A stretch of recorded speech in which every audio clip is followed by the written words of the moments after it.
तो हेलो दोस्तों, आप सभी का स्वागत है आज के इस नए वीडियो में नए टॉपिक के साथ। तो चलिए इस प्रकार से हम लोग आज की इस पहले से टॉपिक में ब्लड के अंतर्गत प्लेटलेट्स क्या होते हैं इसके बारे में आपको संपूर्ण जानकारी देने वाले हैं। हम लोग ब्लड के अंतर्गत जो रुधिराणु वाला टॉपिक है उसको क्लियर कर रहे हैं और उसके अंतर्गत तीन आता है आरबीसी, डब्ल्यूबीसी और प्लेटलेट। तो ये जो आरबीसी है लाल रक्त कणिकाएं और ये जो डब्ल्यूबीसी है श्वेत रक्त कणिकाएं, इसको हम लोग बड़ी आसानी से पिछले 2 क्लास में समझ चुके हैं, तो आप उसको जाकर देख सकते हैं। तो आज की इस क्लास में रुधिराणु के अंतर्गत उसका तीसरा प्रकार प्लेटलेट के बारे में आपको संपूर्ण जानकारी इसके कार्य सहित देने वाले हैं। तो चलिए बिना किसी समय गंवाए जो प्लेटलेट है इसको समझने का प्रयास करते हैं।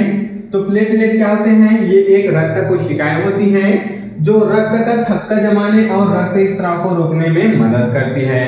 देख सकते हैं एक प्रकार का रक्त कोशिका है जो कि रक्त का थक्का जमाने और रक्त स्त्राव को रोकने में मदद करती है। इतना बात क्लियर। जब हमें कोई भी स्थान पर चोट लग जाता है हाथ या पैर पर, तो वहां पर रक्त निकलने लगता है, तो जो प्लेटलेट है ये वहां पर पहुंचकर क्या करते हैं, उसको थक्का जमाने का काम करते हैं। इतना बात क्लियर। चलिए आगे पढ़ेंगे। जब कोई रक्त वाहिका क्षतिग्रस्त हो जाती है तो प्लेटलेट्स तुरंत उस स्थान पर पहुंचकर आपस में चिपक जाते हैं और एक प्लग बनाते हैं। देख सकते हैं इसी को अभी हम बताएं कि जब कोई भी स्थान हमारा क्षतिग्रस्त हो जाता है कोई भी अंग, तो यह उस स्थान पर पहुंचकर क्या करता है, उस स्थान पर पहुंचकर वो क्या करते हैं, आपस में चिपक जाते हैं और एक प्लग बना देते हैं। आपस में चिपक जाते हैं तो वही थक्का होता है जो खून निकलना बंद कर देता है। इतना बात क्लियर। आगे पढ़ेंगे। जिससे रक्त स्त्राव रुक जाता है। इसका निर्माण अस्थिमज्जा में और मृत्यु प्लीहा में होता है। देख सकते हैं इसका निर्माण अस्थिमज्जा में होता है, सेम होता है इसका भी निर्माण, और इसका मृत्यु किस में होता है, प्लीहा में होता है। जैसे आरबीसी में हो रहा था, जैसे रेड ब्लड सेल में हो रहा था, उसी प्रकार से इसकी मृत्यु भी प्लीहा में होती है। और इनका जीवन काल 3 से 5 दिन का होता है। इनका जीवन काल कितना दिन का होता है, 3 से 5 दिन का होता है। और इनमें केंद्रक भी नहीं पाया जाता है। केवल जो डब्ल्यूबीसी है उनमें ही क्या पाया जाता है, उनमें ही केंद्रक पाया जाता है। और ये जो आरबीसी है और प्लेटलेट है इसमें आरबीसी नहीं पाया जाता है, इसमें केंद्रक नहीं पाया जाता। इतना बात क्लियर। आशा करता हूँ आपको प्लेटलेट के बारे में थोड़ा थोड़ा जानकारी हो गया होगा। चलिए हम लोग इसके कार्य को देख लेते हैं। पहला है रक्त स्त्राव रोकना। ये पहला इसका मुख्य कार्य है। इनका प्राथमिक कार्य चोट लगने पर रक्त स्त्राव को रोकना है। देख सकते हैं इसको हम लोग यहाँ भी क्लियर कर चुके हैं, कार्य में भी लिख सकते हैं। दूसरा कार्य देखेंगे घाव भरना।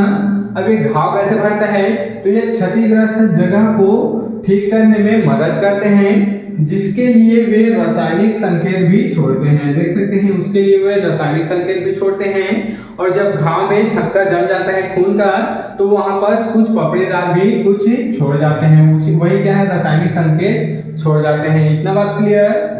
तीसरा यहाँ पर कार्य देख लेंगे जन्मजात प्रतिरक्षा। तो अभी हमें जन्मजात प्रतिरक्षा क्या होता है, तो ये कोशिकाएं रक्त वाहिकाओं के निर्माण और शरीर की प्रतिरक्षा प्रणाली में भी भूमिका निभाती है। क्या बोला गया, ये जो प्लेटलेट है ये कोशिकाएं वाहिकाओं, ये कोशिकाओं रक्त वाहिकाओं के निर्माण और शरीर की प्रतिरक्षा प्रणाली में भी क्या करते हैं, महत्वपूर्ण भूमिका निभाते हैं। हमारे शरीर को कई प्रकार के जीवाणु से क्या करते हैं, रक्षा प्रदान करते हैं। चलिए लास्ट देख लेते हैं संचार। अब संचार क्या होता है, ब्लड में संचार क्या होता है, जो संकेत होता है उसको पहुंचाना कि कुछ चीज का कमी हो रहा है या फिर कुछ चीज ज्यादा हो रहा है। तो ये शरीर में अन्य कोशिकाओं और ऊतकों के साथ संवाद करते हैं, जैसे कि आरबीसी और डब्ल्यूबीसी के साथ क्या करते हैं, ये संवाद करते हैं। इतना बात क्लियर। तो चलिए इस प्रकार से हम लोग अब जो रक्त वाला टॉपिक है उसको पूरा क्लियर कर चुके हैं। तो आज की इस प्यारे से टॉपिक में प्लेटलेट भी समझ गए, तो आप इसके स्क्रीनशॉट यहाँ पर ले सकते हैं।